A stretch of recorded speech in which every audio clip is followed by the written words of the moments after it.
সব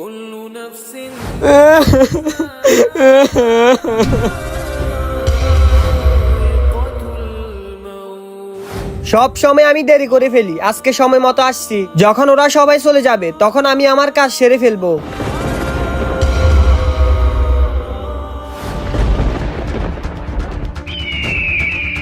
মনে হয় সব মানুষ চলে গেছে।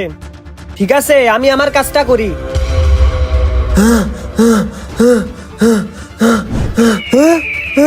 আরে আরে আরে জান্নাতের ব্যক্তি, তুই কেন আমার মতো গুনাহগারের কাফনে কাপড় চুরি করতে আসছস? আরে আপনি কি বলতেছেন আমি জান্নাতি ব্যক্তি? আমি তো একজন কাফন চোর। তোর জন্য জান্নাতের দরজা খোলা আছে, তুই তওবা করে জান্নাতে যেতে পারবি, কিন্তু আমি যেতে পারবো না, কারণ আমার জন্য তওবার রাস্তা বন্ধ। এই জন্যই আমি তোকে জান্নাতি বলছি। এখনো সময় আছে, তুই তওবা করে নে। হে আল্লাহ, তুমি আমাদের সকলকে গুনাহ থেকে বিরত রাখো, সকলের গুনাহ মাফ করে দাও। সবাই কমেন্টে আমিন বলি।